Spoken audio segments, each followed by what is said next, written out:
बिस्मिल्लाहिर्रहमानिर्रहीम। अस्सलाम वालेकुम। आवाज़ आ रही है सर? जी सर, ठीक है। चलें ठीक है, मैं 5 मिनट बाद कंटिन्यू करूँगा। Okay sir.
बिस्मिल्लाहिर्रहमानिर्रहीम। अस्सलाम वालेकुम। हमारा जो टॉपिक था डायरेक्टर्स का, इसमें मैंने आपको बताया कि डायरेक्टर कितनी किस्म के होते हैं। उसके बाद इनको डायरेक्टर बनने के लिए एलिजिबिलिटी क्राइटेरिया फुलफ़िल करना होता है। उसके बाद नंबर ऑफ़ सेक्शंस में हमने पढ़ा कि डायरेक्टर जो होते हैं उनका इलेक्शन कैसे होगा। उसकी सेक्रेटेरियल प्रैक्टिसेस हमने परफॉर्म की और देयर आफ्टर हमने बहुत ज़्यादा प्रोविजंस पढ़ी कि डायरेक्टर्स का टर्म्स ऑफ ऑफिस क्या होगा, डायरेक्टर्स को अपॉइंट कैसे, डायरेक्टर को रिमूव कैसे किया जा सकता है और कौन कौन से वे से डायरेक्टर का ऑफिस जो है इप्सो फैक्टो लीव हो जाता है। देयर आफ्टर मैंने आपके साथ डील किया कि जो डायरेक्टर के साथ कॉन्ट्रैक्ट या अरेंजमेंट करने हैं उनका क्या तरीक़ेकार है, और जो डायरेक्टर के साथ इंटरेस्टेड पार्टीज़ होती हैं या ऐसी पार्टीज़ जिनका डायरेक्टर से रिलेशन बनता है जो कि फ़ाल होती हैं with in the definition of related party, तो उनको करने का तरीक़ेकार हमने देखा कि ऐसे कॉन्ट्रैक्ट या अरेंजमेंट अगर करने हैं तो लॉ ने इनके लिए क्या क्या रिक्वायरमेंट रखी हैं। और डिटेल से मैंने आपको पढ़ाया कि रिलेटेड पार्टी ट्रांजैक्शंस कौन सी होती हैं, रिलेटेड पार्टी का मतलब क्या है, और इन ट्रांजैक्शंस को करने के लिए लॉ ने कौन सी गाइडलाइन प्रोवाइड की गई। यहाँ तक जितना भी मैंने आपको पढ़ाया होपफुली आप लोगों को समझ आया होगा। तो ये हमारी फर्स्ट एजेंडा आइटम थी। एजेंडा आइटम की बात करें तो हमारी जो सीरीज़ हमने स्टार्ट की थी मीटिंग्स एंड प्रोसीडिंग से। उसके बाद वन बाय वन मैं एजेंडा आइटम को डील कर रहा हूँ। तो होपफुली मैंने अच्छी तरह ये जो डायरेक्टर है इसका पोर्शन कंप्लीट कर दिया। इसमें एक चीज़ रह गई, इंडिपेंडेंट डायरेक्टर और उसकी सिलेक्शन और उसकी जो लीगल प्रोविजंस है उनका तरीक़ेकार। तो ये प्रोविजंस जो है मैं इंशाल्लाह आपको कोड के साथ पढ़ाऊँगा कि इंडिपेंडेंट डायरेक्टर को हमने कहाँ से सिलेक्ट करना है और ये क्या इसकी क्वालिफ़िकेशन क्राइटेरिया होता है। तो हमारा नेक्स्ट टॉपिक है सीईओ।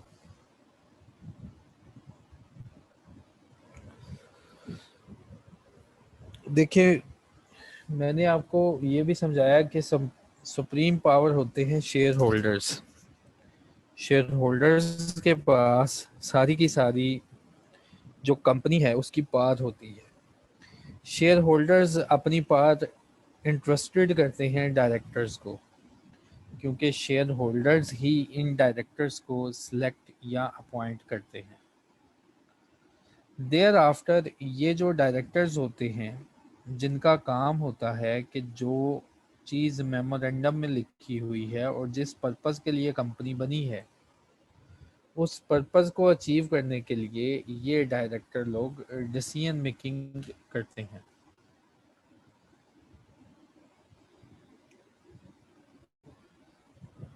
ये डिसीजन मेकिंग जब डायरेक्टर करते हैं तो ये अपने साथ साथ कुछ ऐसे लोग अपॉइंट कर लेते हैं जो कि इनकी डिसीजन मेकिंग में हेल्प करते हैं। और हमें पता है कि ऑफिसर्स की डेफिनेशन में अगर देखा जाए तो कंपनी एक्ट में ऑफिसर्स की डेफिनेशन में डायरेक्टर, सीईओ, सेक्रेटरी और सीएफओ आते हैं। तो आज हम पढ़ेंगे जो most highest rank of employee है, जो कंपनी का सबसे ऊंचे लेवल का एम्प्लॉय है, जिसको हम सीईओ के नाम से बोलते हैं। बाज़ जगह इसको आप मैनेजिंग जनरल मैनेजर या आप इसको चीफ एग्जीक्यूटिव ऑफिसर के नाम से भी आपने इसको जाना होगा। तो देखते हैं ये सीईओ कैसे अपॉइंट होता है और इसके फंक्शन क्या होते हैं। Appointment of first chief executive. Name of first chief executive shall be determined by the subscriber of the memorandum and his particular shall be submitted along with the documents of the incorporation of the company. तो first CEO किसी भी company का memorandum के through appoint होता है। जैसे हमने पीछे पढ़ा था कि फर्स्ट डायरेक्टर्स जो होते हैं उनकी अपॉइंटमेंट जो है वो मेमोरेंडम के थ्रू होती है। जब भी कंपनी बनती है अपने लीगल डॉक्यूमेंट में लिखती है कि ये लोग मेरे डायरेक्टर्स हैं। In the same way, in the like manner, director के बाद कंपनी बताती है कि जो हमने सोचा है, जो हमारा विजन है और जिसके लिए हम बनने जा रहे हैं, उनको परफॉर्म कौन करवाएगा, परफॉर्मेंस के लिए जिम्मेदार कौन है, वो लग यहाँ पे डॉक्यूमेंट पे लिखेंगे कि सीईओ हमारी कंपनी का कौन होगा। तो पहला सीईओ अपॉइंट करने के लिए रिक्वायरमेंट है कि ऐसा सीईओ, ऐसा पर्सन होगा जिसका नाम आप मेमोरेंडम ऑफ एसोसिएशन में लिखेंगे। पहला सीईओ अपना ऑफिस होल्ड करेगा अनलेस कि वो रिजाइन कर जाए। पहला सीईओ कंपनी के साथ रहेगा उसकी फर्स्ट एजीएम के तक।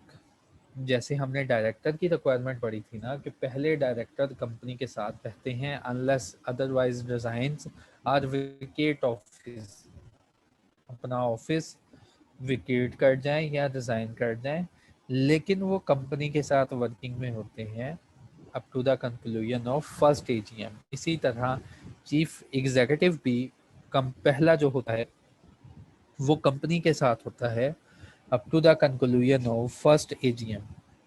or if shorter period if fixed by the subscriber at the time of his appointment, या उस पीरियड तक कंपनी के साथ रहता है जो period subscriber of the memorandum ने लिखा हुआ है कि फर्स्ट सीईओ पहले कितने माह साथ चलेगा, फिर देयर आफ्टर वो अपॉइंट करेंगे। अपॉइंटमेंट ऑफ सब्सिक्वेंट सीईओ, ये सेक्शन नंबर 187, 188 और 189 को समराइज किया गया है। Within 14 days from the date of election, जब इलेक्शन डायरेक्टर का हो जाता है और वो अपने ऑफिस में चले जाते हैं, अपना ऑफिस होल्ड कर लेते हैं, तो पहले इलेक्शन के बाद विद इन 14 डेज, 14 दिनों के अंदर जो सीईओ का ऑफिस है वो खाली हो जाएगा। जो सीईओ का ऑफिस है वो खाली हो जाएगा और उस एक्सपायरेशन पे सीईओ को हम दोबारा अपॉइंट करेंगे। पहला सीईओ जब ऑफिस ऑफ द इलेक्शन हो जाएगा, डायरेक्टर का इलेक्शन हो जाएगा, तो पहला सीईओ अपनी जगह छोड़ देगा। फिर हम जैसे डायरेक्टर एलिजिबल होते हैं फॉर री अपॉइंटमेंट, तो सीईओ भी एलिजिबल होता है फॉर री अपॉइंटमेंट। बोर्ड में appoint including any elected director, board के पास ये पावर है कि वो किसी भी पर्सन को सीईओ अपॉइंट कर सकते हैं, किसी भी पर्सन को सीईओ अपॉइंट कर सकते हैं। हाँ, अगर इलेक्टेड डायरेक्टर में कोई इस अहलियत का मालिक है कि कहता है कि मैं कंपनी का जो ऑब्जेक्टिव है उसको अचीव कर सकता हूँ, मेरे पास इतने स्किल्स हैं कि मैं सारी कंपनी को लीडरशिप प्रोवाइड कर सकता हूँ, इनको मोटिवेट कर सकता हूँ और जो हमारे रिक्वायर्ड ऑब्जेक्टिव्स हैं उनको मैं अचीव कर सकता हूँ, तो सारे डायरेक्टर्स इलेक्टेड डायरेक्टर में से किसी को सीईओ अपॉइंट कर सकते हैं। Such appointment not for a period of exceeding 3 years, और ये अपॉइंटमेंट 3 साल से ज़्यादा की नहीं होगी और 3 साल के आखिर पे ये सीईओ रिटायर हो जाएगा। और रिटायरिंग सीईओ जो होता है वो एलिजिबल फॉर री अपॉइंटमेंट होगा। ठीक है, तो पहला सीईओ हमने मेमोरेंडम ऑफ एसोसिएशन के थ्रू अपॉइंट किया। उसके बाद जब इलेक्शन कंप्लीट हो जाएगा फर्स्ट एजीएम पे, तो 14 दिनों के अंदर ये सीईओ का ऑफिस फेलिंग वैकेट हो जाएगा। उसके बाद डायरेक्टर्स जो आएंगे वो नया सीईओ उसका इंतखाब करेंगे। नया सीईओ, जो पुराना सीईओ था उसको भी रखा जा सकता है। अगर इलेक्टेड डायरेक्टर्स चाहे तो आपस में किसी एक बंदे को भी सीईओ नॉमिनेट कर सकते हैं और जो भी अपॉइंटमेंट होगी वो 3 साल से ज्यादा की नहीं होगी। Chief executive appointed against a casual vacancy, अगर कोई कैजुअल वैकेंसी हो जाती है तो आप उसकी जगह, बोर्ड ऑफ डायरेक्टर उसकी जगह कैजुअल वैकेंसी फिल करेंगे, और जो वो वैकेंसी फिल होगी उन्होंने कहा वो सीईओ का ऑफिस जो है होल्ड करेगी up to the conclusion of next election और appointment of CEO. The chief executive retiring, जो रिटायरिंग चीफ एग्जीक्यूटिव होता है, shall continue to perform his function until successor is appointed. Retiring जो CEO होता है वो तब तक अपने फंक्शन परफॉर्म करता है जब तक नया सीईओ अपॉइंट नहीं हो जाता। Terms and condition of appointment of CEO chief executive shall be determined by the board. CEO ने कौन कौन से फंक्शन परफॉर्म करने हैं और इसकी क्या क्या रिस्पॉन्सिबिलिटीज होंगी, ये इसका तयन करेंगे बोर्ड या कंपनी। अगर बोर्ड इसके लिए टर्म्स एंड कंडीशन नहीं बनाता तो company in general meeting in the accordance with the provisions of the companies article, जो कंपनी के आर्टिकल में लिखा हुआ है उसको फॉलो करते हुए सीईओ ने क्या क्या परफॉर्मेंस देनी है उसके लिए टर्म्स एंड कंडीशन बनाते हैं। और ये कौन बनाएगा, बोर्ड ऑफ डायरेक्टर बनाएंगे या कंपनी इन जनरल मीटिंग बनाएंगे। सीईओ अगर वो कंपनी का डायरेक्टर नहीं है तो ऐसा सोचा समझा जाएगा कि वो कंपनी का डायरेक्टर ही है, और उसके ऊपर वो सारे सेक्शन अप्लाई हो जाएंगे और सारी रिस्पॉन्सिबिलिटीज अप्लाई हो जाएंगी और सारे राइट्स उसके ऊपर अप्लाई हो जाएंगे जो एक डायरेक्टर के होते हैं। ठीक है, एक डायरेक्टर का इलेक्शन हुआ, सारे डायरेक्टर इकट्ठे हो गए हमारे पास। अब कंपनी की परफॉर्मेंस को रन किसने करना है, डिसीजन मेकिंग जो बोर्ड ऑफ डायरेक्टर है उसको इम्प्लीमेंट किसने करवाना है, तो सीईओ। सीईओ अगर कोई डायरेक्टर नहीं बनता, कोई बंदा बाहर से अपॉइंट कर लेते हैं, तो सीईओ के लिए लॉ ने कहा कि इसको ऐसे ही हम सोचेंगे जैसे कि वो डायरेक्टर ऑफ द कंपनी है। तो इसका मतलब जैसे ही सोचेंगे डायरेक्टर ऑफ द कंपनी है, तो लॉ में जहां जहां डायरेक्टर के ऊपर जो जो बात अप्लाई हो रही है वहां वहां सीईओ के राइट्स एंड लायबिलिटीज अराइज हो जाएंगे। A person who is ineligible to become director, और इसका मतलब ये भी होगा कि अगर डायरेक्टर के बराबर इसको सोच लिया जाएगा तो जो पर्सन भी डायरेक्टर बनने के काबिल ना हुआ अंडर सेक्शन 153, 1571, 171, 172, तो वो पर्सन सीईओ अपॉइंट नहीं हो सकता। Removal of chief executive, chief executive को दो लोग रिमूव कर सकते हैं, या तो बोर्ड ऑफ डायरेक्टर्स इसको रिमूव कर सकते हैं। बोर्ड ऑफ डायरेक्टर्स के पास पावर्स होती है कि जो एक्टिंग सीईओ है उसको by the way of resolution remove कर दें, और ये टोटली बोर्ड का डिसीजन होता है, बोर्ड की रेजोल्यूशन होती है। या कंपनी जनरल मीटिंग, कंपनी जो है जनरल मीटिंग में एक जनरल मीटिंग बुला के सीईओ के खिलाफ रेजोल्यूशन, अगर स्पेशल रेजोल्यूशन पास कर ले तो सीईओ रिमूव हो जाता है। The board by resolution passed by not less than 3/4 of the total number of directors for the time being. जितने भी डायरेक्टर्स हैं बोर्ड के, वो 3/4 की मेजोरिटी से सीईओ को रिमूव कर सकते हैं।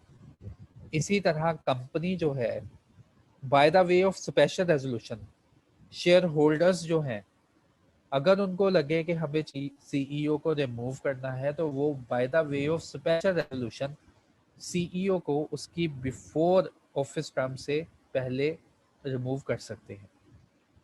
और जहां पे पब्लिक सेक्टर कंपनी का सवाल है तो गवर्नमेंट या कोई ऐसी अथॉरिटी जिसने सीईओ को अपॉइंट किया था उसके पास पावर है कि सीईओ को रिमूव कर सकती है। CEO not to engage in business competing with the company's business, इस प्रोविजन में बताया गया है कि जो पब्लिक कंपनी के सीईओ होते हैं वो वैसा बिजनेस कभी भी रन नहीं करेंगे जिस बिजनेस के वो सीईओ अपॉइंट हुए। देखिए, सीईओ मोस्ट रैंक्ड एम्प्लॉई है कंपनी का। बोर्ड ऑफ डायरेक्टर्स के बाद जितनी भी पावर्स होती हैं इम्प्लीमेंटेशन की वो सीईओ के पास होती हैं, और इसने पूरी रिस्पॉन्सिबिलिटी ली होती है कि इसने जो ऑब्जेक्टिव लिखा हुआ है मेमोरेंडम का कि किस पर्पस के लिए हमने कंपनी बनाई है, उस पर्पस को अचीव करवाना होता है। और इसके नीचे सारे डिपार्टमेंट काम कर रहे होते हैं, सब लोग इसको रिस्पॉन्सिबल होते हैं। तो पब्लिक कंपनीज में लॉ ने मना कर दिया कि कोई भी सीईओ ऐसा ना हो जो कि अपनी कंपनी के ही बिजनेस के साथ compete कर रहा हो। यानी उसने अपनी अपनी कंपनी जिसका वो सीईओ है उसके साथ ही कोई कंपनी ऐसी बनाई जो कि उसी के बिजनेस को डायरेक्ट या इनडायरेक्ट compete कर रही है। डायरेक्ट कंपीटिंग का मतलब कि इसका किसी ऐसी कंपनी में भी कोई इंटरेस्ट या इन्फ्लुएंस है जो कि कंपनी के साथ कंपनी जैसा ही बिजनेस कर रही है मार्केट में। इनडायरेक्ट कंपटीशन से मतलब कि इसकी कोई वाइफ या चिल्ड्रन भी ऐसा बिजनेस कर रहा है जिस कंपनी का ये CEO chief executive not to engage business competing with the company's business. किसी ऐसे बिजनेस की कोई ओनरशिप नहीं लेगा जो कि इन कंपटीशन हो जिस कंपनी का ये सीईओ है। Chief executive of the public company shall not directly or indirectly engage in any business which is of the same nature as and directly compete with the business carried on by the company of which he is the chief executive or by a subsidiary of such company। तो law ने मना कर दिया कि CEO कभी भी किसी ऐसे बिजनेस में एंगेज नहीं होगा, किसी ऐसे बिजनेस में अपना हिस्सा नहीं डालेगा जिस पब्लिक कंपनी का सीईओ किसी भी ऐसे बिजनेस में हिस्सा नहीं डालेगा जो उसकी कंपनी बिजनेस परफॉर्म कर रही होगी। ना तो उस बिजनेस में एंगेज होगा जो कंपनी परफॉर्म कर रही होगी, ना तो उस बिजनेस में एंगेज होगा जो इसकी सब्सिडरी भी परफॉर्म कर रही होगी। लेट्स सपोज ये सीईओ है, ये एमजेड कंपनी पब्लिक कंपनी का सीईओ है। जो ये कंपनी काम कर रही है ना, ये कभी भी ऐसा बिजनेस नहीं करेगा जो कि इसके साथ compete करे, जो कि इस जैसा ही कोई बिजनेस compete करे। जैसे ये मैन्युफैक्चरिंग ऑफ बैग के लिए कंपनी बनी है, तो सीईओ कभी भी किसी ऐसे बिजनेस में एंगेज नहीं होना चाहिए, पब्लिक कंपनी का सीईओ जो कि बैग मैन्युफैक्चरिंग हो। ना तो इस वाली कंपनी की कोई कंपीटिंग बिजनेस शुरू करना है और ना इसकी सब्सिडरी कंपनी जो कर रही है काम, जो इसकी सब्सिडरी काम कर रही है उसके जैसा भी बिजनेस नहीं पाकिस्तान में आपने चलाना। ठीक है, तो सीईओ क्योंकि most ranked of the employee है और रिस्पॉन्सिबिलिटी होती है बिजनेस को रन करने के लिए, इसका इंटरेस्ट ना आ जाए, तो इसके इंटरेस्ट को ख़त्म करने के लिए लॉ ने रिक्वायरमेंट रखी कि कंफ्लिक्ट ऑफ इंटरेस्ट से बचने के लिए ऐसे सीईओ को ही आपने सेलेक्ट करना है जिसका कंपीटिंग बिजनेस ना हो आपके बिजनेस के साथ, जो कि आपके बिजनेस को compete ना कर सके, ना तो आपके बिजनेस को compete कर सके, ना आपके सब्सिडरी के बिजनेस को compete कर सके। और लॉ ने कहा हम सोचेंगे कि सीईओ इनडायरेक्टली compete कर रहा है अगर उसकी वाइफ या उसके माइनर चिल्ड्रन ये बिजनेस रन कर रहे हो। तो हर पर्सन जो पब्लिक कंपनी का सीईओ अपॉइंट होगा उसके लिए लाजमी होता है कि वो डिस्क्लोज करे इन राइटिंग कि उसका बिजनेस या उसका इसके अलावा कहाँ कहाँ पे इंटरेस्ट है। Chairman in the listed company. देखिए बच्चों, ऑफिसर्स में मैंने आपको क्लियर किया कि डायरेक्टर्स, पूरी डायरेक्टर की लाइन आपको पढ़ा दी। डायरेक्टर के बाद सीईओ मैंने आपको पढ़ा दिया। अब मैं आपको पढ़ाने जा रहा हूँ चेयरमैन। चेयरमैन कौन होता है? जब भी बोर्ड ऑफ डायरेक्टर्स या जनरल मीटिंग एक मीटिंग करने लगती है तो कोई एक पर्सन सारी मीटिंग को रेगुलेट कर रहा होता है कि क्या मीटिंग वैसे ही कंडक्ट हो रही है जैसे लॉ ने बताया है या इनफॉर्मल वे से ये मीटिंग कंडक्ट कर रहे हैं। तो जो चेयरमैन होता है वो ऐसा पर्सन होता है जो कि मीटिंग को सुपरवाइज करता है। तो board of a listed company shall within 14 days from the date of election of directors, और ये लिस्टेड कंपनी के लिए लाजिम है। लिस्टेड कंपनी के लिए लाजिम है कि board of directors of the company board of listed company shall within 14 days from the date of election of director, 14 दिनों के अंदर जो इलेक्शन होता है, अपॉइंट अ चेयरमैन, और वो चेयरमैन कौन होगा, from among the non executive directors who shall hold the office for a period of 3 years unless वो रिजाइन हो जाए, इन एलिजिबल हो जाए, डिसक्वालीफाइड हो जाए, या रिमूव्ड बाय द डायरेक्टर्स हो जाए।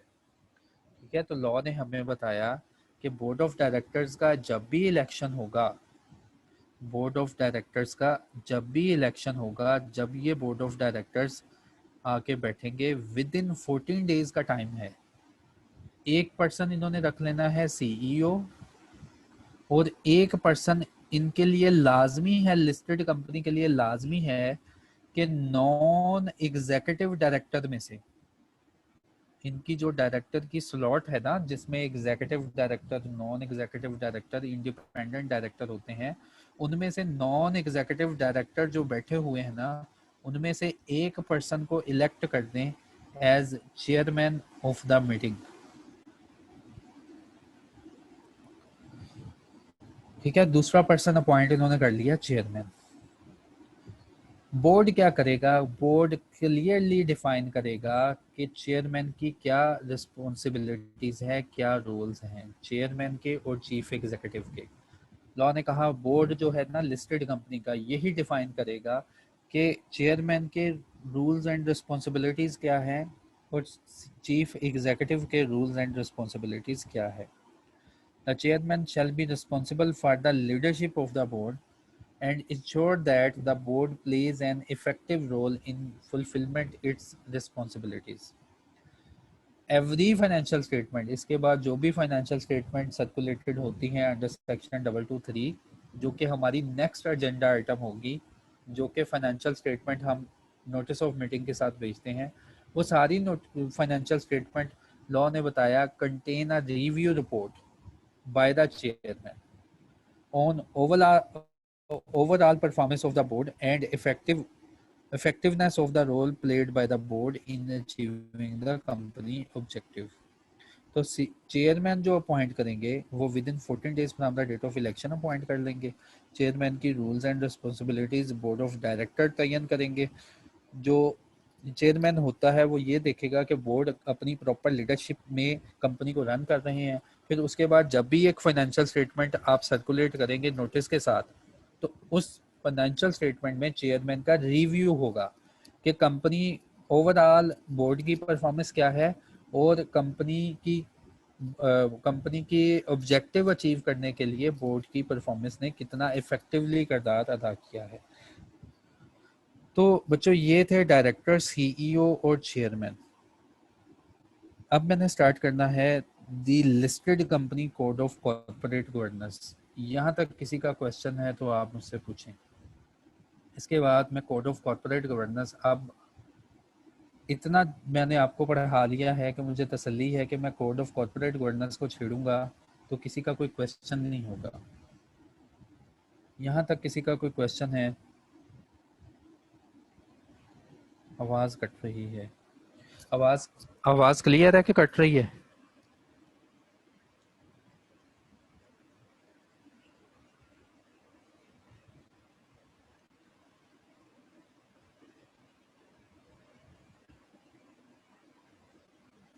आवाज़ का फीडबैक दे दें, आवाज़ ठीक है या कट रही है? इट्स क्लियर, पहले कट गई थी, क्लियर है। ठीक है, चलें, ठीक है, आवाज़ क्लियर है।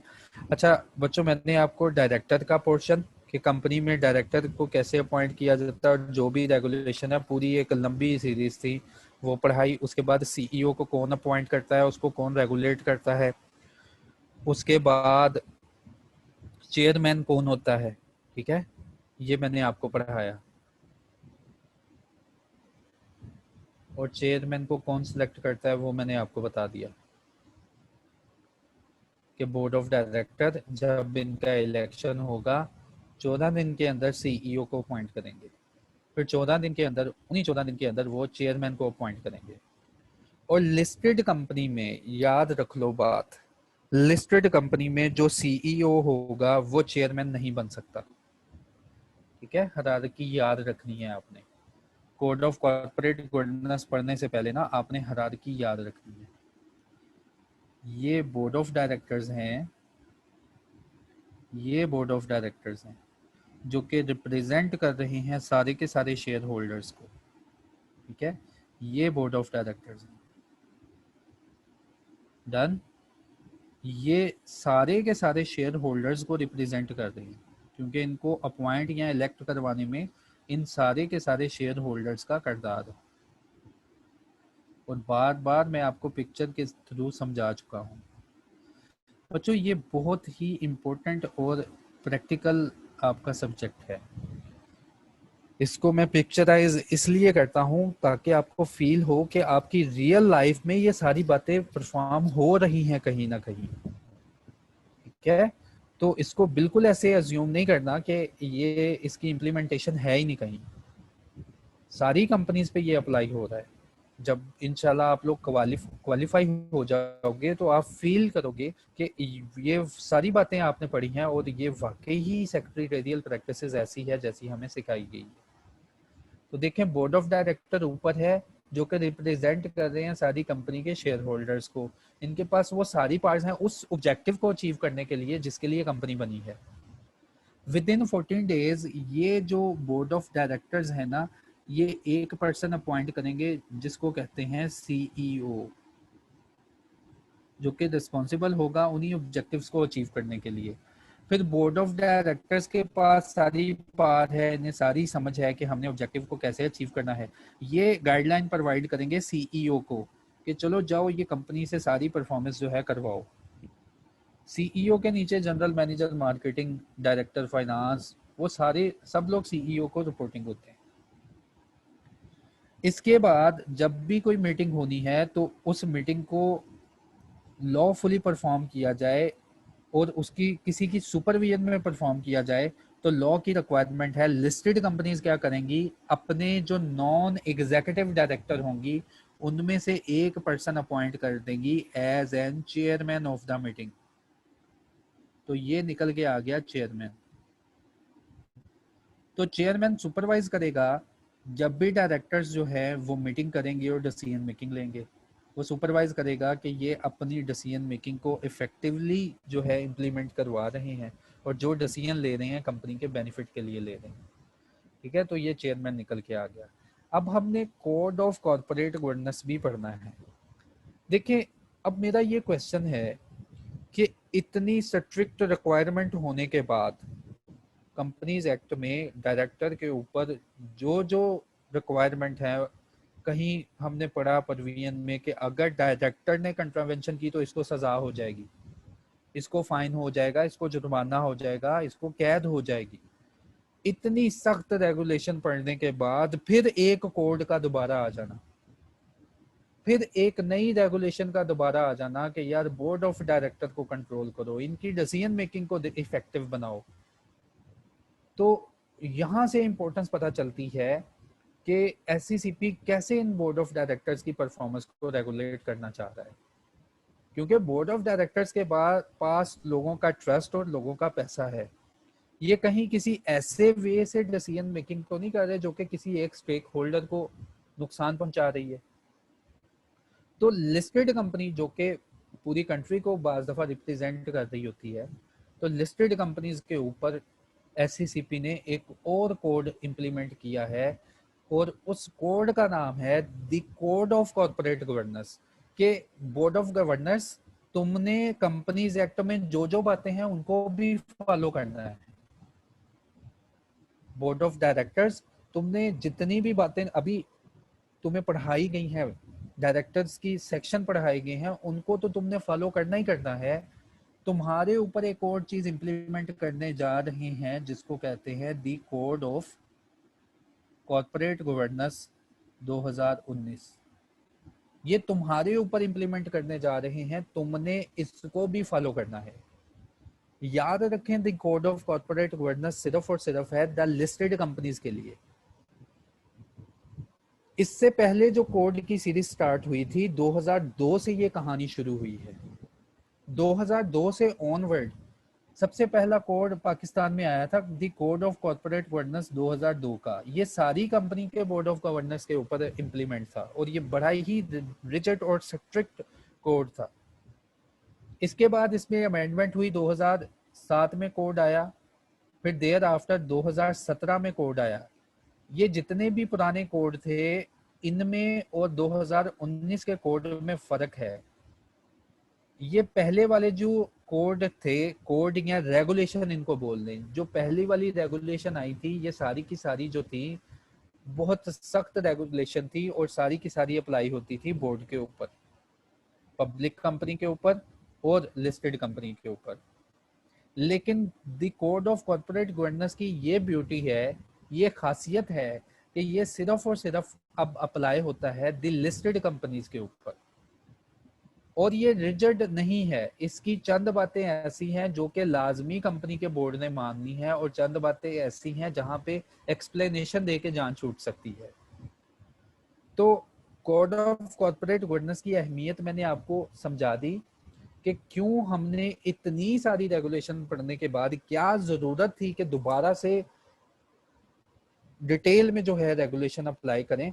तो भाई मसला ये है कि जो बोर्ड ऑफ कॉर्पोरेट गवर्नेंस है, जो गवर्नेंस है उनके साथ कुछ ना कुछ स्टेक होल्डर लगे होते हैं।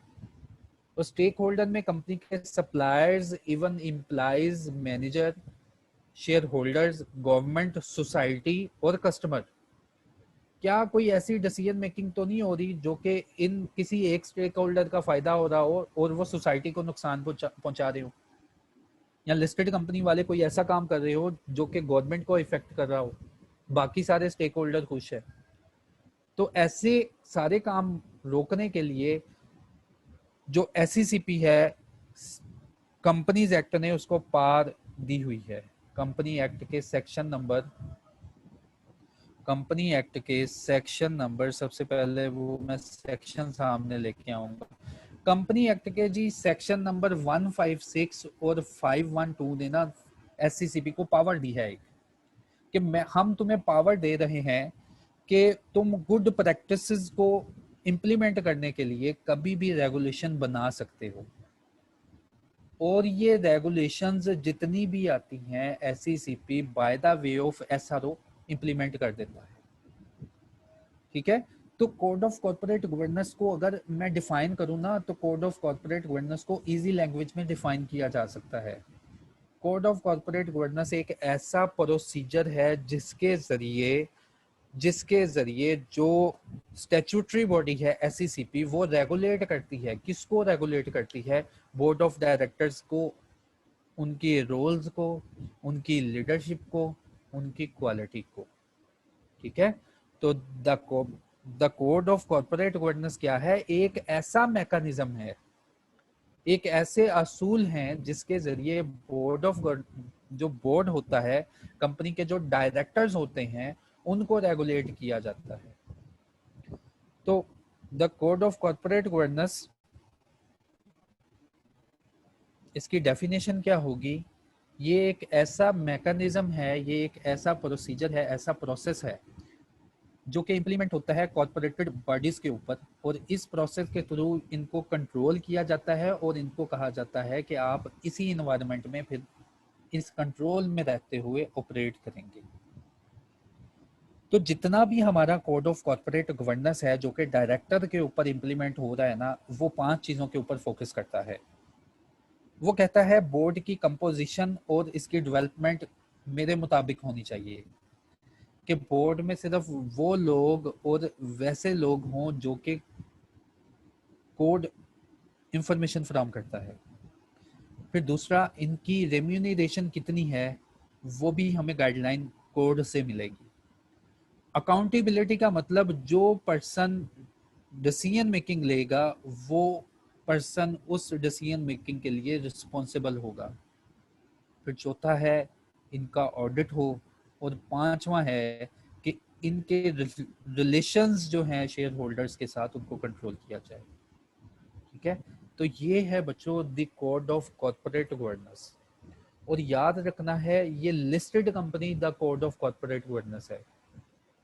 पहले ये अप्लाई होता था हर उस ऑर्गेनाइजेशन पे जिस पे SCCP कह देता था, लेकिन अब जो आई है कोड की रेगुलेशन 2019 में, उन्होंने स्पेशली इसका नाम रख दिया the code of corporate governance, the listed body code of corporate governance, कि ये सिर्फ ऐसी बॉडीज के ऊपर अप्लाई इम्प्लीमेंट होता है जो कि सिर्फ और सिर्फ लिस्टेड है। अब मैंने जो आपको डिस्कशन समझाई है, अगर यहाँ तक किसी का कोई क्वेश्चन है तो पूछें, वो राइट करें कि सर ये कोड ऑफ कॉर्पोरेट गवर्नेंस है क्या, इतनी सारी रेगुलेशन कंपनी एक्ट में पढ़ने के बाद इनका क्या चक्कर है, क्यों ये बार बार हमें दोबारा फिर डायरेक्टर्स की तरफ दोबारा कोड पढ़ने पड़ेंगे। तो मैंने आपको बताया कि जैसे कि लिस्टेड कंपनी का इम्पैक्ट होता है पब्लिक पे ज्यादा, तो उसके डायरेक्टर्स को रेगुलेट करने के लिए और उनकी परफॉर्मेंस को रेगुलेट करने के लिए SCCP रेगुलेशन इशू करता है। उन रेगुलेशन को बोला जाता है the code of corporate governance. वो रेगुलेशन 5 एरियाज पे फोकस करती हैं। बोर्ड का कंपोजिशन क्या होगा, यानी कि इसमें बैठने वाले लोग कौन से होंगे, इनकी तनख्वाहें क्या होगी, हर पर्सन अपनी डिसीजन मेकिंग के लिए रिस्पॉन्सिबल होगा, इनका ऑडिट होगा, और इनका रिलेशन क्या है शेयर होल्डर्स के साथ, ये तयन करेगा। ठीक है, तो ये थी theory behind the code of corporate governance, जो कि आपके पेपर में नहीं आएगी, लेकिन इसको बताना जरूरी है कि आपको पता चले कि जो आप लोग पढ़ने जा रहे हो उसकी अहमियत क्या है और क्यों हम पढ़ने जा रहे हैं। ठीक है, तो ये प्रिंसिपल है कोड ऑफ कॉर्पोरेट गवर्नेंस के, कि किन प्रिंसिपल पे code of corporate governance regulate करता है। लीडरशिप, अकाउंटेबिलिटी, ट्रांसपेरेंसी और growth and wealth distribution. Code of corporate governance कहता है लीडरशिप लिस्टेड कंपनीज की अच्छी होनी चाहिए, हर पर्सन जो है, जो भी बोर्ड में होगा, अकाउंटेबल होगा, अपने डिसीजन मेकिंग के ऊपर अकाउंटेबल होगा, जो भी डिसीजन मेकिंग लेंगे और जैसे ये डिसीजन लेंगे वो सारी की सारी फेयरनेस होगी, वो सारे के सारा ओपन प्रोसेस होगा, कोई हिडन प्रोसेस नहीं होगा कि डिसीजन क्यों लिया, ऐसा नहीं कह सकते हाँ हमारी मर्जी थी हमने डिसीजन ले लिया। फैक्ट्स एंड फिगर्स के ऊपर सारा ये डिसीजन लेंगे, और जब ये सारे काम हो जाएंगे तो कोड ऑफ कॉर्पोरेट गवर्नेंस कहता है कंपनी की ग्रोथ भी होनी चाहिए और वेल्थ की डिस्ट्रीब्यूशन भी होनी चाहिए। ठीक है, तो ये कोड ऑफ कॉर्पोरेट गवर्नेंस 2019 का 2019 का कोड ऑफ कॉर्पोरेट गवर्नेंस सितंबर में आया था, सितंबर 2019 को आया था। SCCP ने चुप करके एक ऐसा इशू कर दिया था, उसमें उसने बताया था कि 2017 की रेगुलेशन सारी खत्म हो गई, क्योंकि मेरे पास पावर मौजूद है। कंपनीज एक्ट के 2 सेक्शन ने मुझे पावर किया है। SCCP ने बताया था कि कंपनी एक्ट के 2 सेक्शन है, एक सेक्शन नंबर 156 और एक सेक्शन नंबर है 152। इन्होंने मुझे पावर दी थी, तो इसलिए 25 सितंबर 2019 को मैं सारी की सारी regulation security exchange commission of Pakistan SCCP को इशू करने लगा हूं कि जितनी भी तुम्हारे पास लिस्टेड कंपनी है वो सारी की सारी कंपनीज इस कोड को जल्दी से जल्दी इंप्लीमेंट कर लें। ठीक है, तो ये सारे का सारा जो कोड है ये कोड ऑफ कॉर्पोरेट गवर्नेंस है। ये तो हो गई इसकी बैकग्राउंड। एप्लीकेबिलिटी में मैंने आपको समझा दिया कि 2017 का कोड का नाम था the listed company code of corporate governance and other entities, लेकिन जो 2019 का कोड है ये स्पेसिफिकली सिर्फ और सिर्फ अब रह गया है लिस्टेड कंपनीज के ऊपर, कि वही इस कोड को कंपनीज एक्ट को फॉलो करने के बाद ना इस कोड को इम्प्लीमेंट करेंगे। तो ऑन माय पर्सनल एनालिसिस, मेरे पर्सनल एनालिसिस के ऊपर अगर मैं कोड को पढूं तो मैं कोड में रेगुलेशन जो है, बच्चों जो कोड है ना इसमें SCCP ने रेगुलेशन इशू की हुई है, रेगुलेशन 1, रेगुलेशन 2, रेगुलेशन 3, रूल्स बताए हुए हैं, तरीकेकार कुछ ना कुछ बताया हुआ है। अगर मैं सारी रेगुलेशन को पढूं ना 2019 के कोड को, तो मैं अपनी पर्सनल ओपिनियन पे उन रेगुलेशन को 3 हिस्सों में तकसीम कर सकता हूँ। किसी भी कंपनी के ऊपर जो लिस्टेड कंपनी है उसके ऊपर ये 3 तरह की रेगुलेशन इंप्लीमेंट हो रही होती हैं। सबसे पहले मैंडेटरी रेगुलेशन, ऐसी रेगुलेशन जिसको लिस्टेड कंपनी ने फॉलो करना ही करना और इसके अलावा उसके पास कोई हल ही नहीं है। ऐसी रेगुलेशन कोड में इसको मैं कहता हूं मैंडेटरी रेगुलेशन। जो रेगुलेशन मैंडेटरी है पूरे कोड में, उसके साथ एससीसीपी ने मैंडेटरी मैंडेटरी मैंडेटरी लिख दिया है। ठीक है, तो इसलिए मैंने कहा कि कुछ रेगुलेशन ऐसी हैं जो कि मैंडेटरी हैं, जो कि हर लिस्टेड कंपनी मानेगी, इसके मानने के अलावा कोई चारा नहीं है। अगर वो इसको ना मानेंगे मैंडेटरी रेगुलेशन को, तो सिर्फ उन पे जुर्माना इंप्लीमेंट किया जाएगा। उसके बाद नॉन मैंडेटरी रेगुलेशन, कुछ रेगुलेशन ऐसी हैं जिनका आप अल्टरनेटिव प्रपोज कर सकते हो। हम आगे जाके कोड की रिक्वायरमेंट पढ़ेंगे, कुछ रिक्वायरमेंट ऐसी होंगी, एससीसीपी आपको कोड में कह रहा होगा कि लिस्टेड कंपनी तुम ये काम कर लो, और ये तुम्हारे ऊपर मैंडेटरी नहीं, अगर तुम्हारे पास इससे अच्छा कोई बेटर वे है उसको यूज कर लो, मुझे बता दो। लेकिन तो ऐसी रिक्वायरमेंट को मैं कहता हूं नॉन मैंडेटरी रिक्वायरमेंट। पूरे कोड को पढ़ने के बाद, मैंडेटरी और नॉन मैंडेटरी को कवर करने के बाद, कुछ प्रोविजन ऐसी होती हैं जो कि रेकमेंडेशन होती है एससीसीपी लिस्टेड कंपनी को ना उन रेगुलेशन में गाइड कर रहा होता है, रेकमेंड कर रहा होता है कि अच्छा यार अगर ये वाला प्रोसेस तुम ऐसे करोगे ना तो मेरी नज़र में बेटर है, लेकिन तुम्हारे ऊपर लाजिम नहीं है, इसको करो या ना करो ये मेरे तुम्हारे ऊपर लाजिम नहीं है, लेकिन मैं रिकमेंड कर रहा हूँ। ठीक है, रिकमेंडेशन जहां पे यूज हो जाएगी कोड में, तो वो सारी प्रोविजंस मैंने कैटेगराइज कर दी हैं रिकमेंडेटरी रेगुलेशन में। ठीक है, तो पूरा कोड मैंने जब एनालाइज किया, पढ़ा, तो मैंने उसमें 3 तरह की प्रोविजंस देखी और तीनों को मैंने अलग-अलग कैटेगराइज कर दिया, mandatory regulation, non mandatory regulation और रिकमेंडेटरी प्रोविजंस। और जब मैं इनको एनालिसिस करूं तो देखें, मैंडेटरी रेगुलेशन जो कि लिस्टेड कंपनी को लाजमी फॉलो करनी है और इसके अलावा उसके पास कोई हल ही नहीं है, वो 21% की रेगुलेशंस हैं। 49% की जो है नॉन मैंडेटरी रेगुलेशन है। पूरे कोड में 49% की ऐसी रेगुलेशन है जिनको फॉलो करें तो वेल एंड गुड, नहीं तो इसका अल्टरनेटिव प्रपोज करें कि आप इसी ऑब्जेक्टिव को कैसे अचीव कर सकेंगे। और 29% ऐसी रेगुलेशन है जिनको ना भी माना जाए तो खैर है। ठीक है, तो ये ब्यूटी है 2019 के कोड की। इससे पहले बच्चों जो जितने भी कोड थे ना वो बहुत ही सख्त कोड थे, वो जैसे ही आए और सारे के सारे इम्प्लीमेंट करने पड़ते थे, उनकी जितनी रेगुलेशन थी सबको मानना पड़ता था। लेकिन इसकी ब्यूटी ये है कि 2019 का कोड बहुत फ्लेक्सिबल है, ये सारे का सारा एरिया फ्लेक्सिबल है, सिर्फ रिजिडिटी जो है वो 21% की है जिसको आपने फॉलो करना है।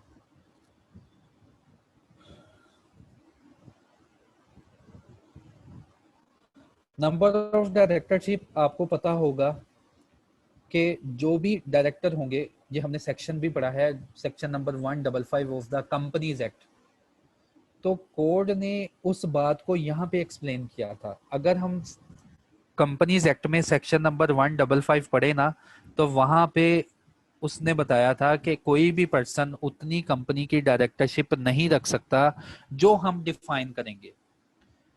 उसके बाद वो सेक्शन चुप हो जाता है। वहां मैंने आपको 7 नंबर जो थे डायरेक्टर के पढ़ाए थे, वो यहाँ से पढ़ के पढ़ाए थे मैंने आपको।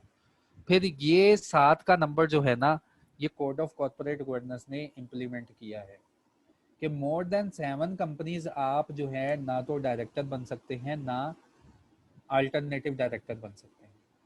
ठीक है, तो सेक्शन नंबर 155 पढ़ लेना, उसमें मैंने ये कंप्लीट एक्सप्लेन किया है कि कितनी कंपनी के आप मिनिमम डायरेक्टर बन सकते हैं। अब मैं शुरू करने जा रहा हूँ कोड ऑफ कॉर्पोरेट गवर्नेंस का, the composition of board. Code of corporate governance में अभी तक मैंने आपको पढ़ाया कि कोड ऑफ कॉर्पोरेट गवर्नेंस है क्या, क्यों लाजिम है लिस्टेड कंपनी के ऊपर एससीसीपी का कंट्रोल। फिर उसके बाद मैंने आपको पढ़ाया कि पहले वाले कोड जो थे, जितने भी रेगुलेशन थी, उनका क्या किरदार था। और अब मैं आपको पढ़ाने जा रहा हूँ कोड के बेसिक ऑब्जेक्टिव्स, और इन बेसिक ऑब्जेक्टिव्स के साथ साथ इनकी रेगुलेशंस जो हैं वो भी मैं आपको साथ साथ कवर करवाऊंगा। फिर मैंने आपको बताया कि कोड ऑफ कॉर्पोरेट गवर्नेंस को जब मैंने पढ़ा तो मैंने 3 किस्म की रेगुलेशंस को फाइंड आउट किया। ऐसी रेगुलेशंस जिनको मानना ही मानना है, इसके अलावा कोई हल ही नहीं। ऐसी रेगुलेशन जिनको मानना है लेकिन अपने वे से भी मान सकते हैं, और ऐसी रेगुलेशंस जो कि रिकमेंड कर रही हैं हम माने या ना माने उनका कोई असर नहीं होगा। तो कोड ऑफ कॉर्पोरेट गवर्नेंस का पहला ऑब्जेक्टिव बच्चों, the composition of board.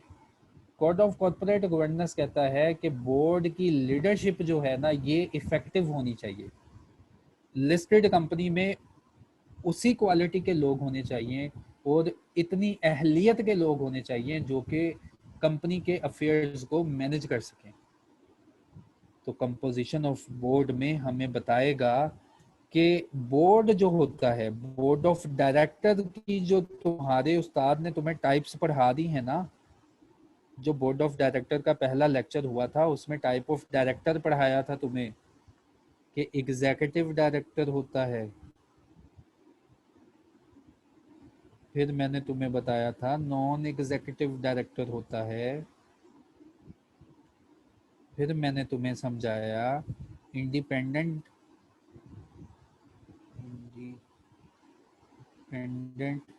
Director भी कोई चीज़ का नाम है, फिर मैंने तुम्हें बताया कि सीईओ भी कोई चीज़ है, फिर अभी मैंने तुम्हें बताया कि चेयरमैन भी कोई बंदा है।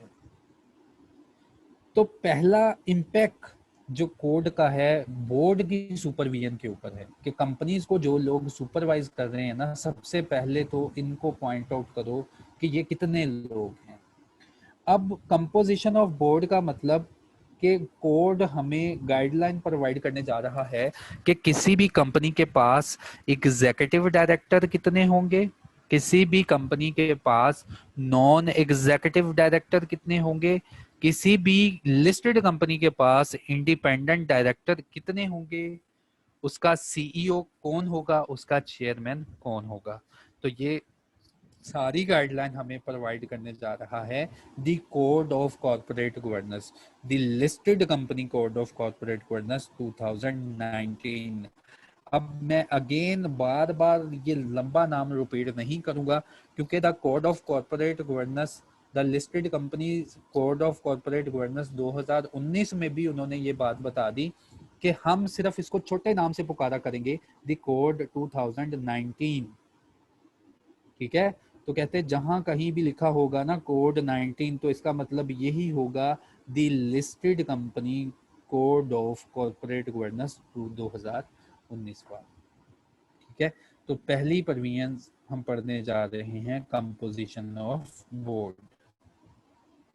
रेगुलेशन नंबर 4, तमाम लिस्टेड कंपनीज के लिए लाजमी है कि उनके पास जो बोर्ड ऑफ जो उनकी कंपोजिशन है बोर्ड की वो इस तरह की हो कि उसके पास डाइवर्सिटी हो, रिक्विजिट स्किल्स हो, नॉलेज हो, एक्सपीरियंस हो, और वो सारा क्राइटेरिया फिल कर सके जो कि कंपनी के ऑपरेशंस को चलाने के लिए मदद दे। ये रेगुलेशन नंबर 4 ने बताया। पहली रेगुलेशन मैंने आपको कोड की समझा दी।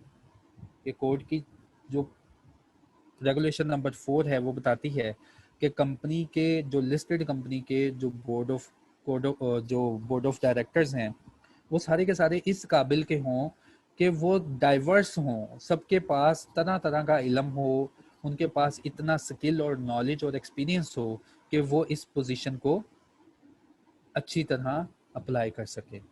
There after composition of board, देखें लिस्टेड कंपनी के पास मिनिमम रिक्वायरमेंट है कि 7 डायरेक्टर होने चाहिए। ठीक है, किसी भी लिस्टेड कंपनी के पास ना 7 डायरेक्टर होने चाहिए। तो वो 7 डायरेक्टर का नंबर आपने कैसे पूरा करना है, तो 7 डायरेक्टर अगर है ना किसी लिस्टेड कंपनी के पास तो एससीसीपी से फ्रीक्वेंटली आस्क क्वेश्चन में पूछा गया कि आप हमें बताएं, आपके तो कोड आगे हैं कि आपने इंडिपेंडेंट डायरेक्टर रखना है, एग्जीक्यूटिव डायरेक्टर रखना है, नॉन एग्जीक्यूटिव डायरेक्टर रखना है, तो ये नंबर आप बताएं कैसे पूरे करेंगे।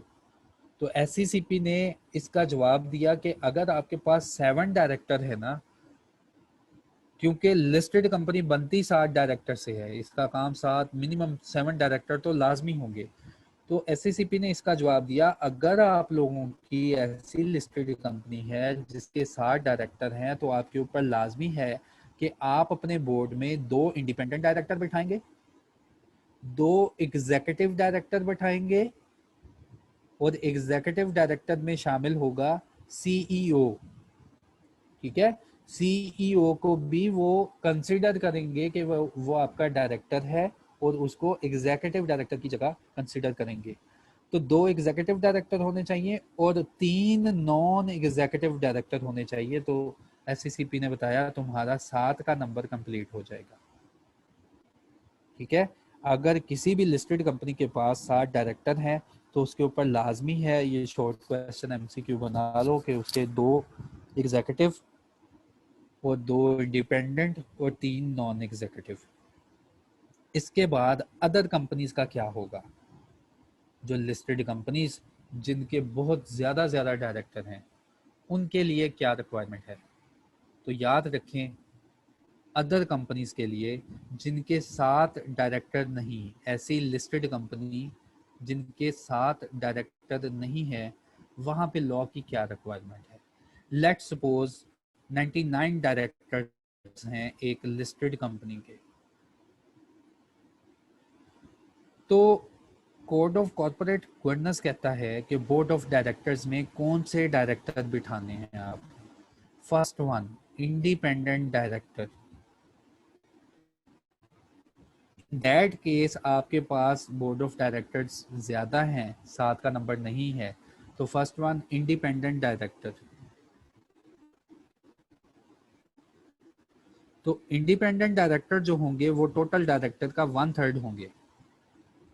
ठीक है, तो इसका 1/3 लिया जाए तो इन दैट केस इसका 1/3 लिया जाए तो 33 जो डायरेक्टर्स जो होंगे ना वो इंडिपेंडेंट अपॉइंट करने पड़ेंगे। ठीक है, बोर्ड में फर्स्ट वन इंडिपेंडेंट डायरेक्टर्स, और वही इंडिपेंडेंट डायरेक्टर जो कि कंपनीज एक्ट में डिफाइन किए गए हैं कि इंडिपेंडेंट डायरेक्टर ऐसा डायरेक्टर जिसका लिस्टेड कंपनी से ना तो कोई रिलेशन बनता है और ना कोई फाइनेंशियल रिलेशन बनता है। ये बिल्कुल एक आज़ादाना ख्याल वाला इंडिपेंडेंट डायरेक्टर है कि जिसका ताल्लुक ही नहीं कंपनी से, लेकिन ये डिसीजन मेकिंग में अपना हिस्सा अदा करेगा। उसके बाद non executive director, non executive director, non executive director भी लॉ की प्रोविजन है, आपने 1/3 ही अपॉइंट करना है।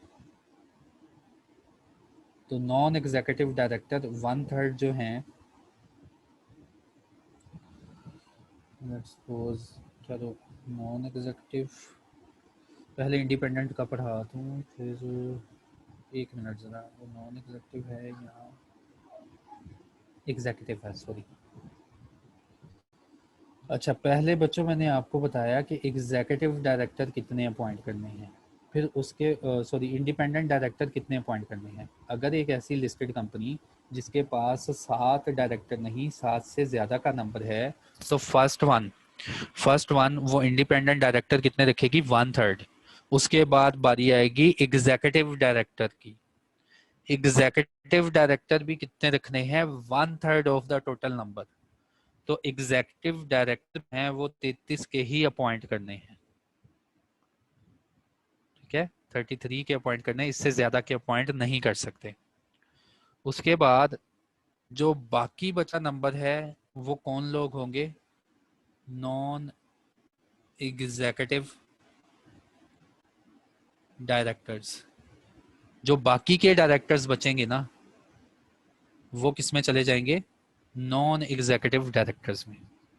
तो 1/3 डायरेक्टर की गाइडलाइन प्रोवाइड कर दी, आपने इंडिपेंडेंट डायरेक्टर रखने हैं। 1/3 की रिक्वायरमेंट रख दी कि आपने एग्जीक्यूटिव डायरेक्टर रखने हैं, और बाकी का जो भी पोर्शन होगा, जो भी डायरेक्टर्स बचेंगे वो नॉन एग्जीक्यूटिव डायरेक्टर ही रखने हैं। ठीक है, ये पहली बात समझ जाएं कि 99 डायरेक्टर्स हैं तो राउंडिंग नहीं आई हमारे पास। ठीक है, एग्जैक्ट फिगर आई, 1/3 को डिवाइड किया तो एग्जैक्ट आया जवाब।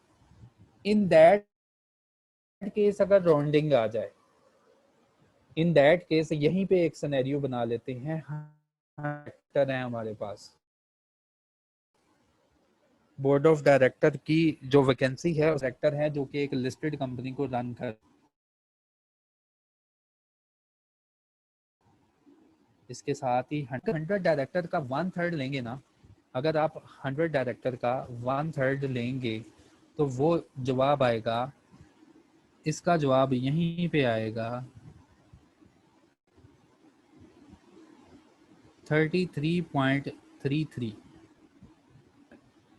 ठीक है, तो लॉ आपको यहाँ पे पूछता है, जो code of corporate governance regulation है ना, वो आपको कहती है अगर इंडिपेंडेंट डायरेक्टर का जवाब राउंडिंग में आया है ना, तो आप क्या करें, उनका मशवरा है, अगर ये राउंडिंग है तो राउंडिंग को कंप्लीट कर लें, 34 डायरेक्टर जो है ना वो अपॉइंट कर लें।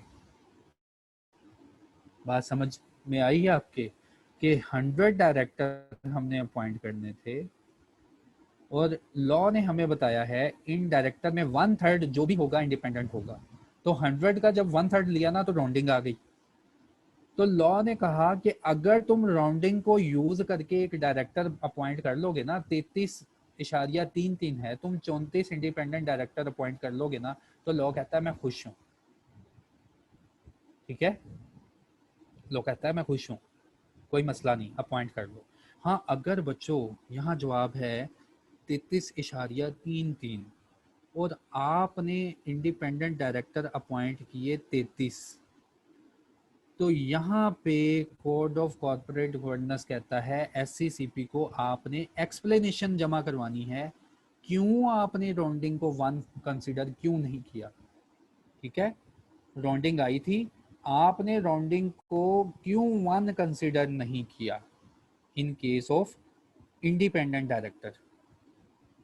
ये बात यहीं पे याद रखें, क्योंकि ये बात उल्ट हो जाएगी एग्जीक्यूटिव डायरेक्टर पे जाके। पहला सीन मैंने पढ़ाया कि 99 डायरेक्टर हैं, उनका 1/3 लें तो 33 आता है, तो वेल एंड गुड, आप 33 इंडिपेंडेंट डायरेक्टर अपॉइंट करेंगे।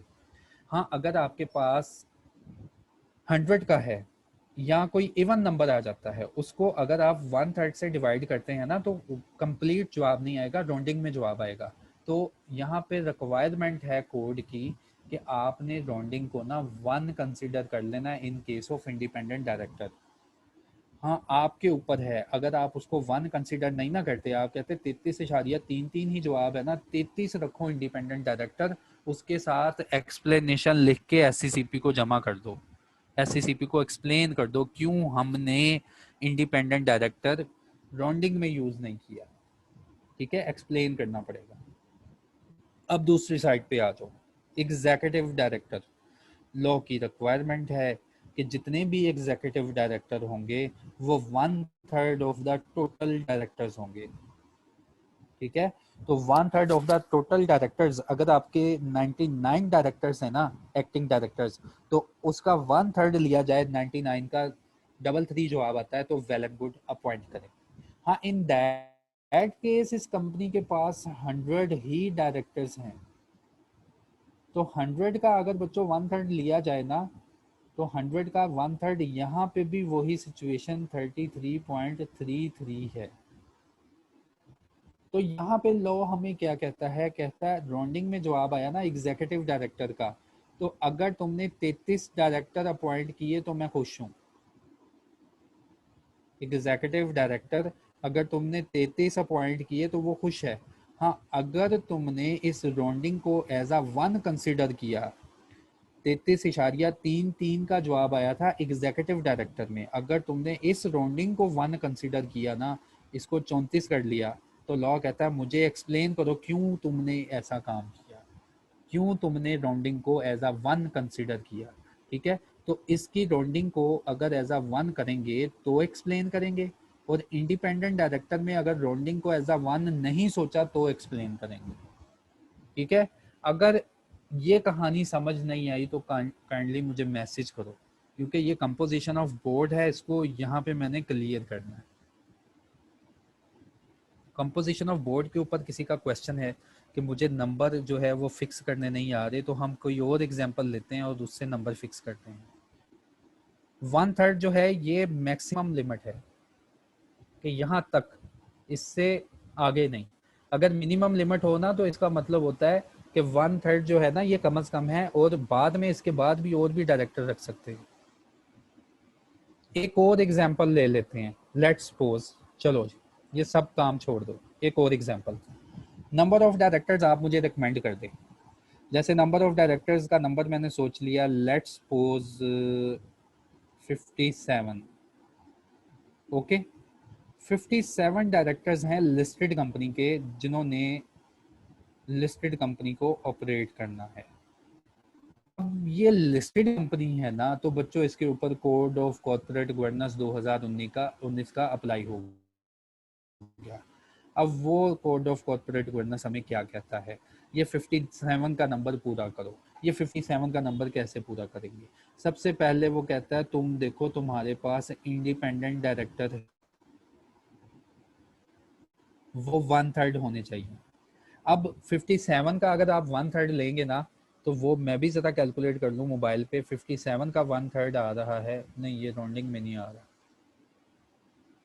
इसको कर लेते हैं, सॉरी 58 कर लेते हैं, 58 कर लेते हैं ताकि जवाब जो है ना राउंडिंग में आए, फिर लॉ की प्रोविजन अच्छी तरह समझ आएगी आपको। 58 डायरेक्टर हैं हमारे पास, 58 राउंडिंग में आ रहा है, हाँ सही है ये राउंडिंग में आ रहा है। अच्छा 58 डायरेक्टर हैं लिस्टेड कंपनी के, ये हमने रखने हैं। तो सबसे पहले इंडिपेंडेंट डायरेक्टर, इंडिपेंडेंट डायरेक्टर 1/3 इसका लोगे तो जवाब आ गया जी 19.33 डायरेक्टर्स। अब लो कहता है तुम्हारे पास दो कंडीशन अराइज होगी यहाँ पे, या तो 19 डायरेक्टर रखो और यहाँ 20 डायरेक्टर रखो। अगर तुमने 20 डायरेक्टर रखे ना in case of independent director, अगर तुमने 20 डायरेक्टर रखे तो कोड कहता है मैं खुश हूं, आपने ठीक काम किया, आपके बोर्ड में इंडिपेंडेंट डायरेक्टर की रिक्वायरमेंट कंप्लीट हो गई। ओके, अगर राउंडिंग को एज अ 1 कंसिडर कर लिया ना तुमने in case of independent director, तो तुम्हें किसी को एक्सप्लेन नहीं करना पड़ेगा। हाँ, अगर राउंडिंग आ रही है ना इंडिपेंडेंट डायरेक्टर के साथ, जैसे 19.33 आ रहा है, तो तुमने इस राउंडिंग को 1 नहीं बनाया, तुमने 19 का नंबर सेलेक्ट किया मिनिमम, तो यहाँ पे लॉ कहता है मुझे एक्सप्लेन करो तुमने ये काम क्यों किया। ठीक है, एक्सप्लेन करना है कि आपने राउंडिंग को एज अ 1 कंसिडर क्यों नहीं किया in case of independent director. ये कहानी समझ आ गई? इसी तरह बच्चों, जैसे ये इंडिपेंडेंट डायरेक्टर सेलेक्ट करना है ना, इसी तरह हमने टोटल नंबर का 1/3 लेना है और वो रखने हैं एग्जीक्यूटिव डायरेक्टर। टोटल का 1/3 लिया गया तो जवाब आ गया 19.33।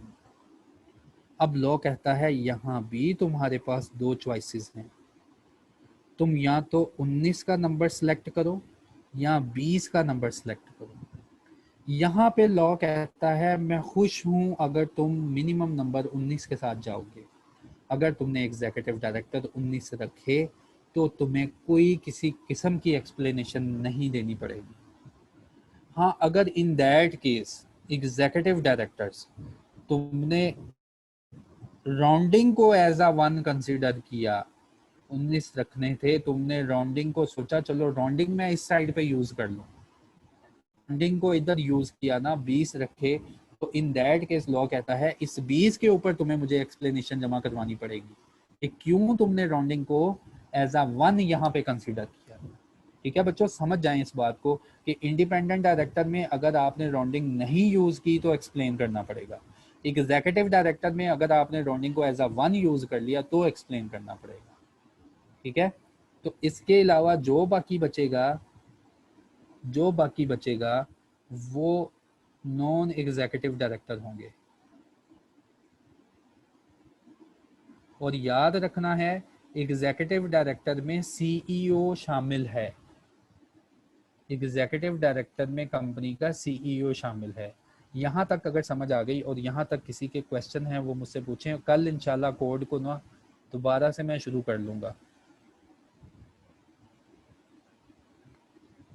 अगर देखें राउंडिंग जितनी भी है, राउंडिंग जितनी भी, अगर इकरा का क्वेश्चन है अगर सर 19.55 आ जाए, 55 आ जाए, 19.9 आ जाए, 19 पॉइंट के साथ कुछ भी आ जाए, राउंडिंग जब भी आ गई ना तो लॉ की रिक्वायरमेंट है इंडिपेंडेंट डायरेक्टर में आप उसको 1 कंसीडर कर लें और नॉन एग्जेक्टिव में ना राउंडिंग को छोड़ दें।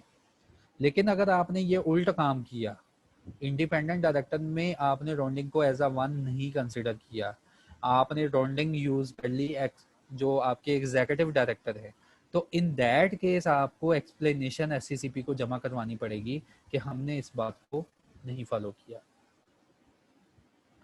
एसोसिएटेड कंपनी और एसोसिएटेड अंडरटेकिंग जो सुलेमान, ये एक ही नाम है यार, एसोसिएटेड कंपनीज या एसोसिएटेड अंडरटेकिंग्स, ये लॉ में एक ही डेफिनेशन है दोनों की।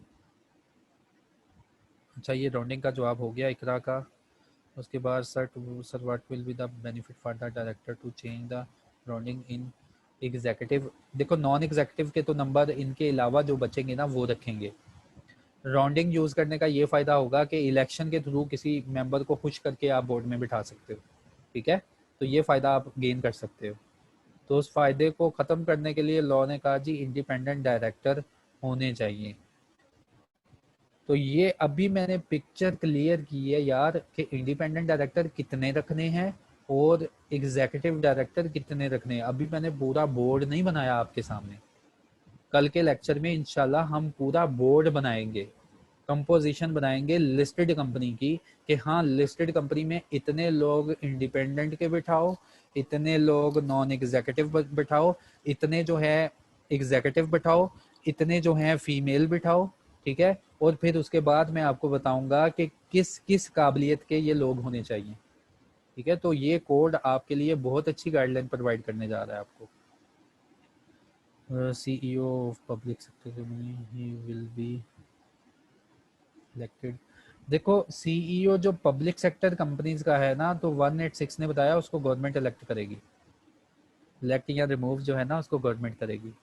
Sir what will be the benefit of director to change the rounding. ये राउंडिंग मैंने बता दिया कि बेनिफिट क्या ले सकते हैं ये, कि कंफ्लिक्ट ऑफ इंटरेस्ट जो है ये अराइज हो सकता है एक, और ये मैंने 2 एग्जांपल से समझा दिया कि डायरेक्टर को कैसे रखना है, ठीक है, ये भी समझा दिया। इसके अलावा सर आपका कोई क्वेश्चन है ना वो अराइज करें। कोड ऑफ कॉर्पोरेट गवर्नेंस बिल्कुल हमारे कोर्स में है। कोड ऑफ कॉर्पोरेट गवर्नेंस 2019 आज ही अपनी वेबसाइट खोलो तो उसमें लिखा है, आपने सारे का सारा कंपनी एक्ट तो पढ़ना ही है, उसके साथ कोड ऑफ कॉर्पोरेट गवर्नेंस भी आपने पढ़ना है।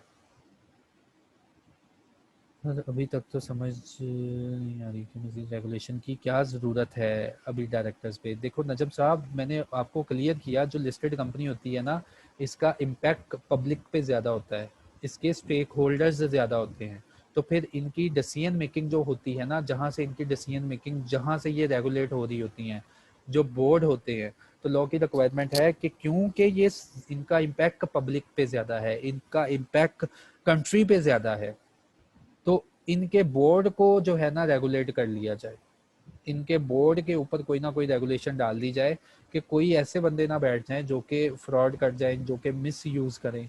और रियल एग्जांपल जो हमारे पास मौजूद है ना, इंशाल्लाह इस कोड ऑफ कॉर्पोरेट गवर्नेंस के एंड पे ना मैं रियल एग्जांपल जो कि दुनिया में हो चुका है कोड ना होने के बाद, ना होने से, कि डायरेक्टर्स ने कैसे मिस यूज की अपनी पावर्स, कैसे जो है दूसरे शेयर होल्डर्स को और लोगों को नुकसान पहुंचाया, इवन के कंपनीज एक्ट मौजूद थे। तो इस कोड का ये फायदा है कि इन्होंने उस डिसीजन मेकिंग पावर को ही जाके पकड़ लिया है कि इनकी क्वालिटी, इन डिसीजन मेकिंग की क्वालिटी बना दो तो फ्यूचर बन जाएगा, ग्रोथ हो जाएगी।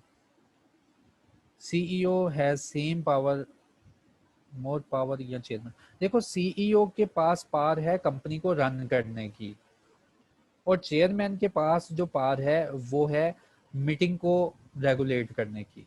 याद रखना है सीईओ और चेयरमैन की पावर्स और रिस्पॉन्सिबिलिटीज बनाते हैं board of directors, board of directors चाहें तो इन दोनों बंदों को रिमूव कर सकते हैं, और बोर्ड ऑफ डायरेक्टर्स को अपॉइंट करते हैं शेयर होल्डर। तो सबसे ज्यादा पावर होती है लोगों के पास। लोग चाहे तो किसी को सर पे बिठा लें, लोग चाहे तो उसको गिरा दें। सबसे ज्यादा मेजोरिटी पावर होती है लोगों के पास। लोग अपने नुमाइंदे फिक्स करते हैं, डायरेक्टर्स डायरेक्टर्स जो हैं वो डिसीजन मेकिंग करते हैं। उस डिसीजन मेकिंग को कंपनी पे इम्प्लीमेंट करता है सीईओ, और चेयरमैन जो है ये जो मीटिंग्स हो रही होती हैं इनको रेगुलेट कर रहा होता है कि ये बाय लॉ ही हो रही है। ठीक है। तो अदर कंपनीज में, लिस्टेड कंपनी के अलावा, पब्लिक कंपनी के अलावा, सीईओ और चेयरमैन बाज दफा सेम बंदा ही होता है। लेकिन यहाँ पे हमने पढ़ना है कि लिस्टेड कंपनी में सीईओ और चेयरमैन एक पर्सन नहीं हो सकता कभी भी। Sir, regarding accountability, decision making director will responsible personal loss और फेलर ऑफ एनी प्रोजेक्ट। देखिए, अकाउंटेबिलिटी का मतलब होता है कि अगर आपने कोई डिसीजन लिया तो आप उसके कंसिक्वेंसेस के जिम्मेदार हैं। ठीक है। कंपनीज अगर कोई ऐसा काम करती है जिसमें कोई फ्रॉडुलेंट एक्टिविटी है तो उसके पीछे देखा जाएगा कि इस डिसीजन मेकिंग में कौन कौन डायरेक्टर इन्वॉल्व था। ठीक है। तो ये कोड कंप्लीट करने के बाद मैंने आपसे रिक्वेस्ट की कि रियल लाइफ की एग्जांपल जब शेयर करूंगा ना तो आपको बेटर अंडरस्टैंडिंग आ जाएगी कि यार इस कोड की अहमियत क्या है, और कौन कौन से डायरेक्टर ने क्या डिसीजन मेकिंग की थी जिसकी वजह से पब्लिक को इतना नुकसान हुआ और जिसकी वजह से शेयर होल्डर्स का इतना नुकसान हुआ। 1/3 मैक्सिमम लिमिट है, ये भी हो गया। कोड ऑफ कॉर्पोरेट गवर्नेंस के जो असूल हैं ये एससीसीपी, हाँ जी, कोड ऑफ कॉर्पोरेट गवर्नेंस के जितने भी असूल हैं, अभी मैंने सेक्शन नंबर दिखाए थे कि सेक्शन नंबर कंपनीज एक्ट जो कि पार्लियामेंट से पास हुआ था उसमें लिखा हुआ है कि अब बार बार हमारे पास ना आना कंपनीज को रेगुलेट करने के लिए, हमने एक बार एक्ट बना दिया। और एक कंपनी जो कि पाकिस्तान में मौजूद है जो स्टैट्यूटरी कंपनी है उसका काम ही यही है कि दूसरी कंपनीज को रेगुलेट करे। तो इसको हम पावर देते हैं, इसको पावर देते हैं कि वो कंपनी एक्ट के सेक्शन नंबर 156 और 152 को कभी भी यूज करके जो बोर्ड ऑफ कॉर्पोरेट गवर्नेंस है इसको रेगुलेट कर सकती है। तो कोड एससीसीपी इशू करता है। इनकेस अदर कंपनी चेयरमैन कौन कौन हो सकता, अदर कंपनी में चेयरमैन कोई भी हो सकता है, लेकिन नजम भाई उन्होंने कह दिया लिस्टेड में सिर्फ और सिर्फ नॉन एग्जीक्यूटिव डायरेक्टर से ही तुम चेयरमैन बनाओगे। अदर कंपनी का उन्होंने कहा जी चेयरमैन आपकी मर्जी है, जो मर्जी अपॉइंट करो। सर, चेयरमैन सिर्फ नॉन एग्जीक्यूटिव, हाँ जी, लिस्टेड कंपनी में चेयरमैन नॉन एग्जीक्यूटिव ही बन सकता है। अदर बाज कंपनीज में ये होता है कि सीईओ को ही वो चेयरमैन बना लेते हैं कि सीईओ तुम कंपनी को भी चला रहे हो, चलो चेयरमैन की जगह भी तुम बैठ जाओ, जो मीटिंग हम कर रहे हैं उसको देखो कि बाय लॉ हो रही है और डिसीजन मेकिंग इफेक्टिव हो रही है कि नहीं हो रही। CEO has more power. तो पावर के लिहाज से मैंने डिस्ट्रीब्यूशन बना दी कि सबसे ज़्यादा पार्ट शेयर होल्डर्स की, उसके बाद डायरेक्टर्स की। सर, ये सेक्शन 156 एंड 152 हैं लेकिन स्लाइड में 512 लिखा है। चले मैं ये सेक्शन देख लूँगा यार कि ये कौन कौन से सेक्शन है। ठीक है, 156 और 152 को भी देख लो ये सेक्शन क्या है। ठीक है, इनको मैं देख लूँगा। सर, लिस्टेड कंपनी में इंडिपेंडेंट डायरेक्टर की बहुत ज़रूरत है। इंडिपेंडेंट डायरेक्टर के बगैर तो लिस्टेड कंपनी चल ही नहीं सकती। ऐसे डायरेक्टर लिस्टेड कंपनी में लाजमी होने चाहिए जिनका कोई ताल्लुक नहीं कंपनी से, और जो डिसीजन मेकिंग हो रही है उसमें अपना हिस्सा डालें और लिखें कि यहाँ पे हम डिसएग्री करते हैं, बोर्ड ऑफ डायरेक्टर्स अपने इंटरेस्ट के लिए फैसला करने जा रहे हैं। ठीक है, लिस्टेड कंपनी में इसीलिए तुम बोर्ड ऑफ डायरेक्टर्स में आए हो ना कि तुम्हारा पैसा ज़्यादा है, तो इंडिपेंडेंट की ज़रूरत वहाँ पे लाजमी है। सेक्शन 192, सेक्शन 192 क्या था? अच्छा, इसके अलावा मैं देख लूँ कि कोर्ट से रिलेटेड कोई क्वेश्चन तो नहीं, फिर मैं सेक्शन नंबर 192 पे चला जाऊँ। तो क्या चेयरमैन और सीईओ दोनों सीट एक पर्सन के पास हो सकती हैं? जी फरहान इकबाल साहब, एक पर्सन के पास हो सकती हैं, लेकिन लिस्टेड कंपनी में एक पर्सन के पास नहीं हो सकती, क्योंकि लिस्टेड कंपनी की रिक्वायरमेंट है कि सीईओ की कुछ और क्वालिफिकेशन होती है, और चेयरमैन जो होता है वो नॉन एग्जीक्यूटिव डायरेक्टर से ही रखना पड़ता है, और ये one and the same person नहीं होंगे। कोड में लिखा गया कि ऐसा कोई पर्सन जो कि नॉन एग्जीक्यूटिव भी है और वो सीईओ भी है और उसकी सारी क्वालिफिकेशन मीट हो रही है दोनों पे, तो सेम पर्सन आप अपॉइंट नहीं कर सकते, दो लोग होंगे इस पोजीशन पे। अदर कंपनीज में आप जिस मर्जी को अपॉइंट कर सकते हैं सीईओ, और वो हो सकता है। सर सीईओ को शेयर होल्डर डायरेक्ट अपॉइंट, देखिए सुप्रीम पावर है शेयर होल्डर्स के पास। अगर शेयर होल्डर्स को अपॉइंट वो नहीं करना चाहते, वो उसको रिमूव कर सकते हैं, तो सीईओ वो अपनी मर्जी का भी लेके आ सकते हैं रेजोल्यूशन पास करवा के। I am no in class please note, ठीक है, न्यू जो है ना ये आते रहते हैं, न्यू इन क्लास, तो भाई आप ग्रुप ज्वाइन कर दें। एग्जीक्यूटिव डायरेक्टर, ये ना एग्जीक्यूटिव डायरेक्टर, यार मैंने डायरेक्टर की टाइप्स एक्सप्लेन की हैं डिटेल में जाके, जब डायरेक्टर की सीरीज स्टार्ट हो रही है ना तो वो लेक्चर काइंडली सुन लो, उसके ऊपर डायरेक्टर, एग्जीक्यूटिव डायरेक्टर क्या है, होल टाइम डायरेक्टर क्या है, उसके बाद नॉन एग्जीक्यूटिव डायरेक्टर, ये सारे डायरेक्टर यार मैंने वहाँ पे एक्सप्लेन की है। ठीक है, अब जो पॉइंट रह गया है वो है सेक्शन नंबर किसका था,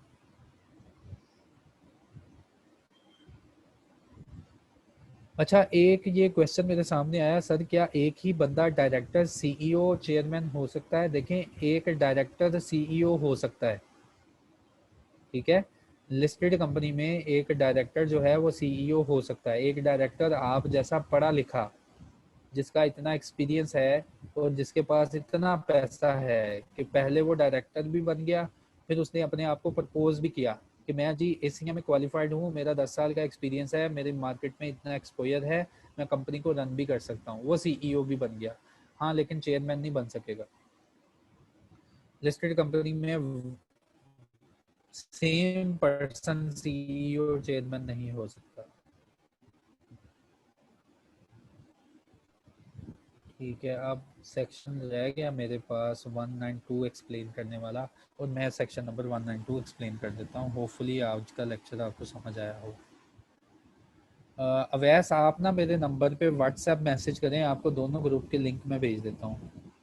जल्दी नंबर नोट कर लो, फिर मैं जो है ना यार, जो रह गया है ना इसका एक्सप्लेन कर दूँ 5 मिनट में। 6585 685, अवैस भाई ये ना नंबर है, इस पर आप मैसेज करें व्हाट्सएप पे, तो आपको ना हम ग्रुप जो है उसमें ज्वाइन कर लेंगे, स्लाइड भेज देंगे। अच्छा, सेक्शन नंबर 192 कौन सा था? हाँ जी ये था, board of listed company shall within 14 days from the date of election of director.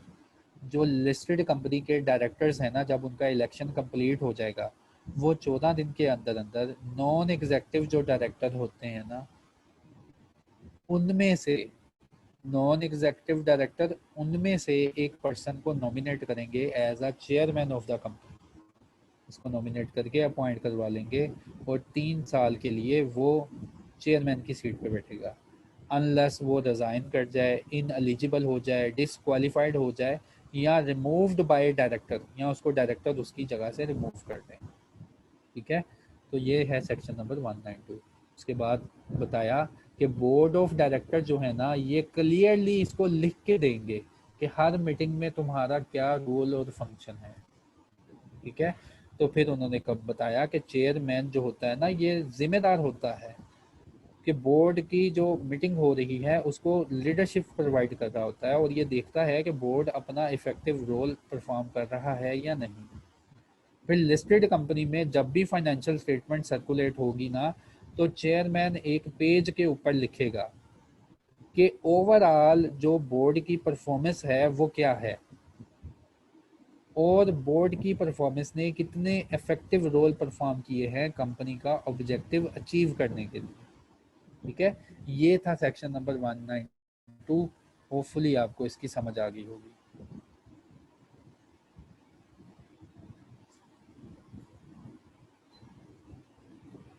अच्छा, सीईओ की अपॉइंटमेंट में अगर कोई डायरेक्टर का इंटरेस्ट है ना, तो पिछला हमने डायरेक्टर में सेक्शन पढ़ा था कि डायरेक्टर अपना इंटरेस्ट जो है वो डिक्लेयर करे कि सीईओ, क्योंकि कंट्रैक्टर अरेंजमेंट कोई ऐसा कॉन्ट्रैक्ट या अरेंजमेंट होने जा रहा है जिसमें डायरेक्टर इंटरेस्टेड है।